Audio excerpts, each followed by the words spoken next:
Salam et bienvenue dans cette vidéo. Si tu es tombé sur cette vidéo, c'est sûrement que tu es musulman et que tu veux apprendre à faire fructifier ton argent. Tu as un salaire, sûrement, tu as une épargne, un peu d'argent de côté et tu te dis comment investir. Tu connais deux, trois solutions, l'immobilier, mais bon, il faut un capital assez important pour commencer, l'or, et après, en dehors de ça, tu te dis c'est peut-être pas possible d'investir ou tu ne connais pas les différentes solutions. Ça tombe bien, je suis Walter de Bouffard, donc je suis formé, j'ai un master en finance et formé en finance thermique, que j'ai accompagné plus de 500 personnes ces dernières années à apprendre à mieux gérer leur argent et à le faire fructifier de façon halal. Et aujourd'hui, on commence une série de vidéos sur comment investir en tant que musulman. Aujourd'hui, on va voir 7 solutions pour investir de façon halal. Jusqu'à maintenant, peut-être que tu gérais ton argent de la pire des solutions. C'est-à-dire que tu avais un revenu, ce revenu tombait sur un compte courant et cet argent, tu le divisais entre ton compte courant, des livrets, livret A, livret de développement durable, ou peut-être que chaque année, tu laissais un peu d'argent sur ton plan épargne entreprise sans savoir forcément si c'était conforme ou non. Et un moins pire des solutions, c'est quoi? C'est ce qu'on a vu. On se dit que l'argent, on le laisse sur un compte courant. Donc déjà, alhamdoulilah, tu évites tout ce qui est livré, livret A, etc. Et si tu as un peu d'argent, tu as peut-être acheté un appartement où tu te dis que tu vas acheter un appartement, pourquoi pas, pour vivre dedans ou le mettre en location, ou acheter un peu d'or. Parce qu'aujourd'hui, dans nos cultures, en France, issues d'immigration ou pas, l'or c'est très très connu et on se dit, allez, pourquoi pas acheter de l'or, ça ne fait que monter. Ça peut être une bonne idée, mais pas forcément, on va le voir au cours des différentes vidéos. Donc aujourd'hui, la meilleure des solutions, c'est quoi? C'est premièrement, avoir une épargne sur un compte courant non rémunéré, non rébéoui, voire conforme. Aujourd'hui, il y a des options de compte épargne halal, certifié Sharia compliant. Donc, sur cet argent, on va mettre quoi? On va mettre une épargne de précaution, l'équivalent de 3 mois de salaire, 6 mois de salaire, et aussi des projets court terme. Tout le reste, ça nécessite d'être investi. Et même si tu peux investir que 50, 100, 200, 300 euros par mois, il faut commencer le plus tôt possible. Quelles sont les différentes options aujourd'hui accessibles aux musulmans? Premièrement, la bourse. Donc, la bourse, c'est quoi? C'est acheter une part d'une entreprise. C'est-à-dire devenir propriétaire d'une partie d'une entreprise. Si tu achètes une action de Google, tu es propriétaire d'une petite partie de Google. Et donc, tu as deux façons de te rémunérer, de gagner de l'argent potentiellement. La première façon, c'est le dividende. Admettons, une société distribue 3% de dividendes chaque année. Si tu as mis 1000 euros, tu auras 3% de 1000 euros. Si tu as mis 100 000 euros, tu auras 3% de 100 000 euros. Ça peut être 3, ça peut être 5, ça peut être 8, c'est des exemples. Partons sur 3. Et la deuxième façon, c'est le cours de l'action. Admettons, on achète une action Google aujourd'hui à 100 euros. On la revend dans 5 ans à 120 euros, parce que son cours a augmenté. Et ben, on a gagné 20 euros à la revente. Donc ça va faire des choses. C'est acheter une partie d'une société. Comment faire? Et on va parler de basique. Ensuite, il y aura d'autres vidéos où bien tu peux prendre un consulting offert sous cette vidéo pour qu'on fasse un point. Après, la solution, c'est créer un portefeuille toi-même. Attention, les deux exemples que je vais donner aujourd'hui ne sont pas tous halal. C'est une vidéo de vulgarisation. C'est-à-dire que je vais donner des exemples connus de tout le monde, mais ça ne veut pas dire que les exemples que je donne sont conformes. Donc on va créer un panier d'actions toi-même. C'est-à-dire que, allez, tu as 1000 euros à investir. Tu vas acheter un peu de Google, parce que tu as l'impression que c'est très connu, un peu de LVMH, parce que c'est le leader du luxe aujourd'hui en Europe, voire mondial. Apple, enfin, si tu es fan d'Apple, et admettons, tu travailles dans l'industrie pharmaceutique, tu vas acheter 2, 3 actions d'une société pharmaceutique. Ça, c'est très risqué. Pourquoi? Parce que tu dois connaître le marché, comprendre, analyser des bilans, euh, acheter au bon moment, revendre au bon moment. Il y a beaucoup de gens qui perdent de l'argent en investissant de cette façon-là. La deuxième façon, c'est via un ETF. Un ETF, c'est quoi? C'est un panier d'actions. C'est-à-dire que, par exemple, on va prendre le CAC 40. Attention, encore une fois, le CAC 40 n'est pas conforme. Mais c'est pour l'exemple. Le CAC 40, c'est les 40 plus grosses sociétés françaises. Donc, en achetant un ETF qui reproduit le CAC 40, tu ne vas pas chercher quelle société est la meilleure, tu vas acheter les 40 plus grosses sociétés françaises. Toujours. Et l'avantage, c'est que c'est diversifié. On investit dans différents secteurs d'activité et c'est toujours les 40 meilleures sociétés françaises. Donc ça, c'est bien d'un point de vue investissement. On prend moins de risques et historiquement, un ETF rapporte, donc un ETF monde ou un ETF USA, etc., même les CAC 40, rapporte entre 6 et 10% par an de façon totalement passive. Par contre, attention, la bourse n'est pas toujours halal. C'est pour ça que j'ai bien écrit attention à l'aspect Sharia compliant. Pour que une action soit halal, il faut que l'activité de la société soit conforme, donc son activité principale. C'est pour ça que je vous ai dit tout à l'heure, c'est un exemple. Par contre, LVMH, c'est pas conforme, BNP, c'est pas conforme, etc. Pourquoi? Parce que LVMH, ils vendent de l'alcool, donc ce n'est pas conforme. Ensuite, prenons une société, par exemple Apple, qui vend des téléphones, des iPhones, des Mac, etc. Et du cloud. A priori, l'activité principale est halal. Par contre, on va aller chercher un deuxième critère qui est l'endettement ribaoui. Donc, l'endettement ribaoui, c'est aussi des choses à regarder en bourse. Donc, la bourse, ce n'est pas halal ou haram, ça va dépendre du secteur d'activité. Bon, l'activité doit être conforme et ensuite, le ratio d'endettement ribaoui doit respecter certains critères. Donc ça, c'est important. Donc là, ce ne sont que des exemples, encore une fois. Ensuite, la deuxième chose, ça va être l'immobilier. Donc l'immobilier, il y a deux façons, on va dire, enfin il y a énormément de façons d'investir en immobilier. Aujourd'hui, on va en voir deux principales. Donc l'immo en direct. On achète un appartement ou une maison, soit pour y vivre, en résidence principale, soit pour louer, donc pour avoir un revenu locatif. Et ça, il y a deux façons de faire. Soit on achète cash, vous avez 100 000 euros et vous investissez 100 000 euros, par exemple, et vous devenez propriétaire. Soit vous pouvez faire un financement. Il y a différents types de financement possibles aujourd'hui en France. Encore une fois, on ne rentre pas dans le détail aujourd'hui. Ce sera le sujet d'autres vidéos où n'hésitez pas à prendre un consulting, comme je vous l'ai dit. Mais aujourd'hui, c'est vraiment pour comprendre les différents principes. Il y a l'Amolabaha, donc le financement islamique. Donc c'est un contrat d'achat-revente avec une banque qui va acheter le bien et vous le revendre avec des mensualités.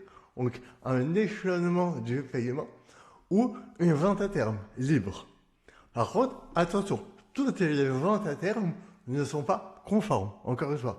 Par contre, il y a des façons de structurer des ventes à terme pour que ça soit halal, c'est-à-dire avec un prix fixe, une marge connue, etc. Donc quand on va rentrer dans le contrat, on va faire attention à, comme c'est écrit ici, pas de pénalité de retard, un prix fixe et limité dans le temps, etc. Et pas de dette, ribaoui, surtout pas. La deuxième façon d'investir en immobilier, c'est via des SCPI. Donc c'est quoi une SCPI? Concrètement, une SCPI, c'est vous allez souscrire à départ d'une société civile de placement immobilier. Donc, vous, épargnant, vous allez mettre de l'argent dans la SCPI. Ça peut être 200 euros, ça peut être 500, 1000, 10 000, 100 000, en fonction de vos capacités. La SCPI, avec l'argent de tous les épargnants, partons sur 10 millions d'euros par exemple par an, elle va acheter des actifs immobiliers. Ces actifs immobiliers, ils vont être loués et ça va générer des loyers. Donc ces loyers, ils vont être réintégrés dans la SCPI. Donc la SCPI, elle va prendre en charge tout ce qui est gestion locative, entretien, travaux de l'immeuble, etc. Et ensuite, elle va redistribuer aux épargnants une partie des loyers, on va dire 5% par an en moyenne. Donc aujourd'hui, c'est une bonne façon d'investir dans l'immobilier locatif si vous n'avez pas de grosses sommes, parce qu'on peut rentrer à partir de 1000 euros au départ, et ensuite 200 euros par part, et donc voilà, à partir de petites sommes régulières, vous pouvez vous constituer une épargne immobilière. Par contre, encore une fois, toutes ces SCPI ne sont pas halal. Il y a des règles. Premièrement, pas de dette rébellie. C'est-à-dire que si la SCPI récupère 10 millions d'euros auprès des différents épargnants, elle va investir 10 millions d'euros. Elle ne va pas pouvoir aller voir à la banque pour s'endetter en plus. Deuxièmement, les actifs immobiliers doivent être loués à des locataires qui ont une activité conforme. Donc pas des sociétés qui font de l'alcool, de la finance traditionnelle, du port, etc. Après l'immobilier, il y a les cryptos. Donc dans les cryptos, on va diviser deux choses. Le Bitcoin. Aujourd'hui, on en fera une vidéo spécifique, mais il y a de plus en plus de savants qui autorisent le Bitcoin. Les savants ne sont pas forcément d'accord sur la nature du Bitcoin. Est-ce que le Bitcoin, c'est une monnaie? Est-ce que c'est un mail? Est-ce que c'est un actif numérique? Est-ce que ça permet d'être une valeur refuge ou une monnaie d'échange? Mais il y a de plus en plus de savants qui sont d'accord sur la licéité du Bitcoin. Après, quant à sa nature, il y a débat. Mais c'est pareil, hors finance historique. Par exemple, en Europe, les institutions financières disent que le Bitcoin est un actif numérique, donc il est classé dans actif numérique, alors que dans certains pays, comme au Salvador ou d'autres pays, c'est une monnaie. Donc vous voyez, c'est pas juste un débat de la finance historique, c'est aussi un débat des régulateurs, des États, des financiers. Est-ce que c'est une monnaie? Est-ce que c'est un actif? Est-ce qu'on va s'en servir en tant que transfert de valeur ou en tant que valeur refuge? Donc ça fera part d'une vidéo à part entière, mais aujourd'hui, il y a de plus en plus de savants qui l'autorisent. Ensuite, il y a toutes les autres cryptos. On va appeler des altcoins, des coins, des tokens, etc. Voilà, en fait, le débat, ça va être est-ce que c'est une monnaie ou non. En fait, ça va être au cas par cas. Chaque crypto-monnaie devra être analysée pour étudier son objet.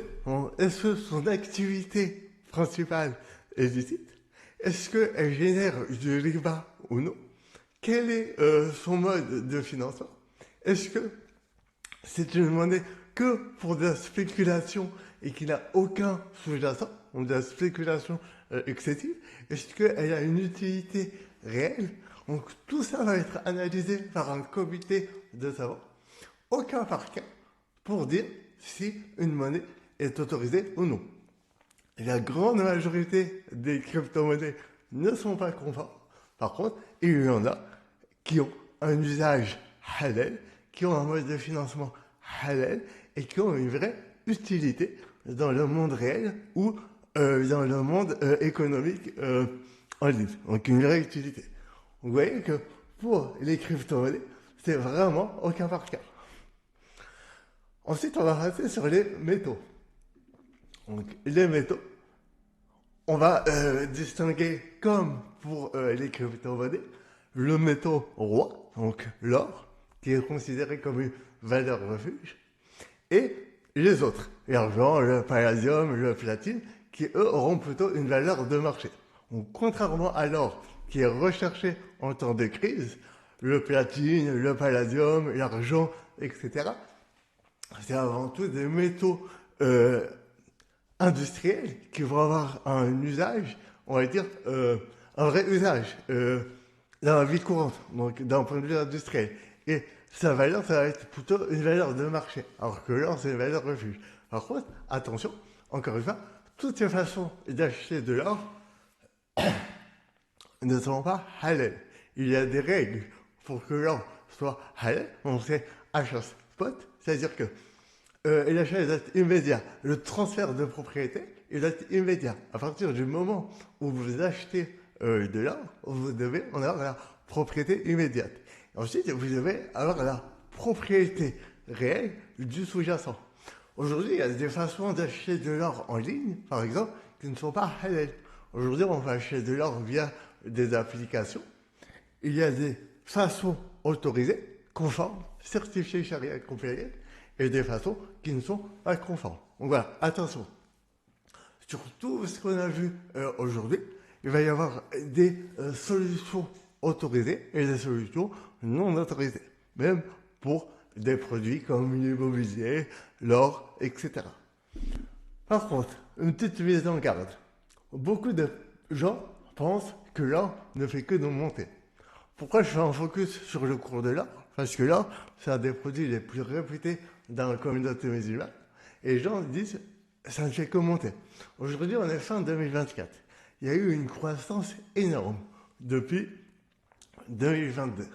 Par contre, ce n'est pas parce que ça monte depuis quelques années que ça ne chutera jamais. Pourquoi? Prenons l'exemple. Ça a également monté de 2004 à 2010, en ligne droite, comme ce qu'on voit actuellement. Et ensuite, ça a chuté. Vous voyez que de 2010 à peu près 2017, c'est en chute. C'est-à-dire que si vous avez mis, par exemple, 10 000 euros en or en 2010, et ben, ça aurait fait que de chuter jusqu'à 2015-2017, en fonction de où on regarde. Et vous auriez récupéré votre argent uniquement en 2020. Il aurait fallu 9 ans pour récupérer juste vos 10 000 euros. Donc, c'est pour ça qu'il faut faire attention. Quand on s'est dit l'or ne fait que de monter, non, c'est faux. L'or est volatile comme les autres produits que l'on a vus. La bourse, les ETF, l'immobilier, le Bitcoin, etc. Il est plus ou moins volatile, par contre, il reste volatile. Donc, l'AMF, l'autorité des marchés financiers, recommande de ne pas mettre tout son argent en or. Ce sera une petite allocation en fonction des gestionnaires de fonds. On va aller de 5% à 25% en fonction de son appétence. Alors, par contre, on va pas mettre 100% en or. C'est vraiment une valeur refuge et un actif de diversification. Hop, on va continuer sur les sous-couks. Les sous-couks, pareil, ça va être une vidéo à part entière. Donc, c'est quoi un sous-cook?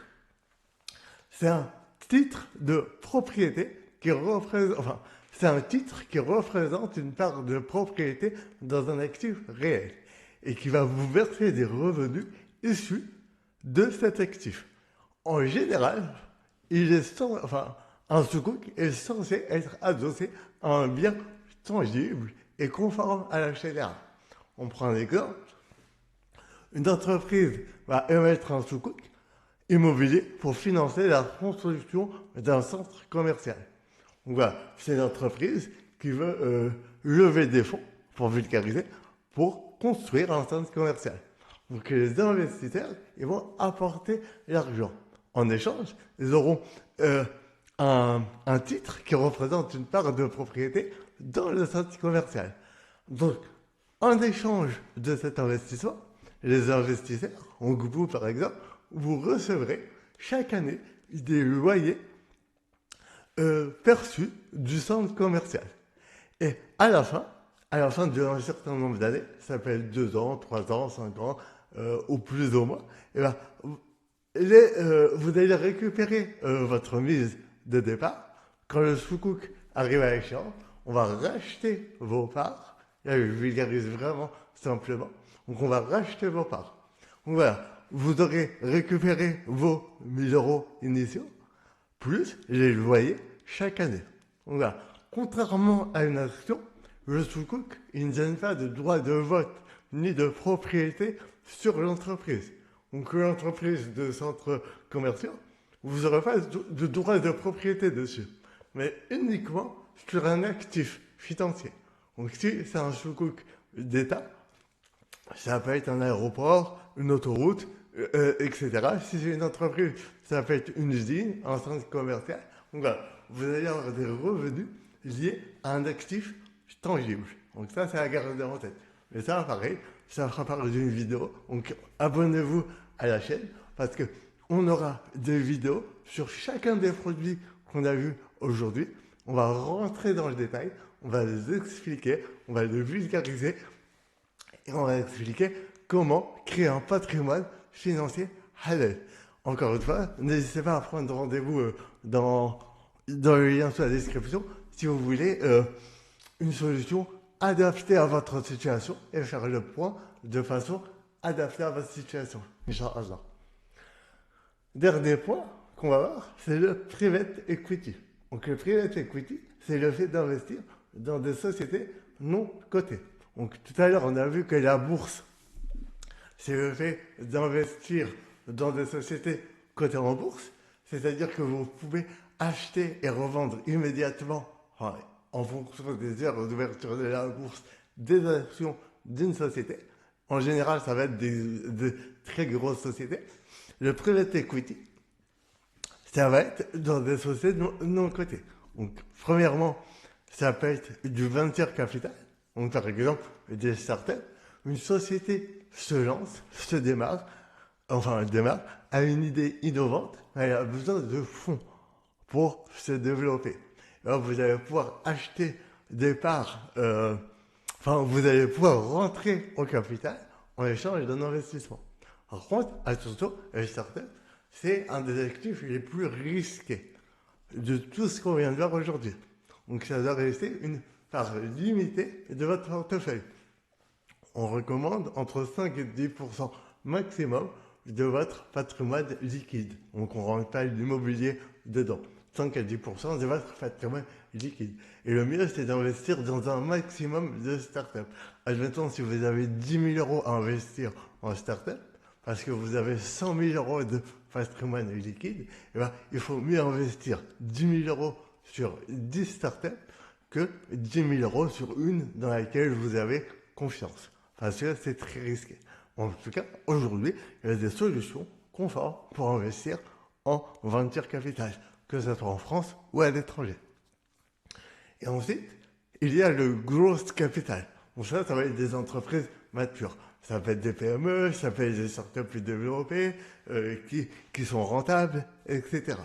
Et donc là, vous allez, pareil, investir dans des sociétés non cotées qui ont des besoins de croissance et de développement.